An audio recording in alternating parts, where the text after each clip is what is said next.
محبت کیا دلاتی ہے۔ اسی طرح مومن کو بھی اس دنیا میں بہت ساری محبتیں ہوتی ہیں۔ مثال کے طور پر مومن سے محبت کرنا اللہ تعالیٰ کے نزدیک بڑے اجر کا سبب ہے۔ حدیث پاک میں آتا ہے کہ جن دو انسانوں کے درمیان اللہ کی رضا کے لیے محبت ہوگی، اللہ تعالیٰ قیامت کے دن ان کو عرش کا سایہ عطا فرمائیں گے۔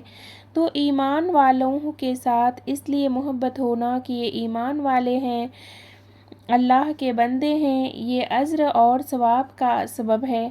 اسی طرح ماں باپ کے ساتھ محبت کا ہونا یہ ایک فطرتی عمل ہے اور اس پر اللہ تعالیٰ کی طرف سے اجر و ثواب ملتا ہے۔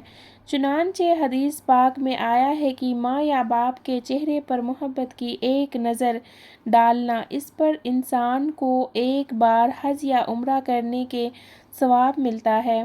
اپنے استاذ کے ساتھ یا دین کے عالم کے ساتھ محبت کا ہونا یہ بھی اجر کا سبب ہے۔ چنانچہ حدیث پاک میں آتا ہے کہ جس شخص نے کسی عالم کے ماتھے پر بوسہ لیا، اس کے علم کی وجہ سے، ادب کی وجہ سے، احترام کی وجہ سے، تو اس عالم کے سر پر جتنے بال ہوں گے اللہ تعالیٰ اتنی نیکیاں اس بندے کے اعمال نامے میں لکھوائیں گے۔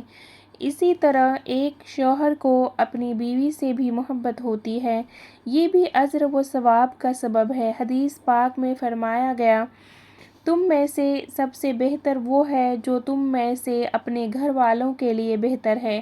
اور ایک روایت میں آتا ہے کہ جب کوئی شوہر اپنی بیوی کو دیکھ کر مسکراتا ہے اور بیوی اپنے شوہر کو دیکھ کر مسکراتی ہے تو اللہ تعالیٰ ان دونوں کو دیکھ کر مسکراتے ہیں۔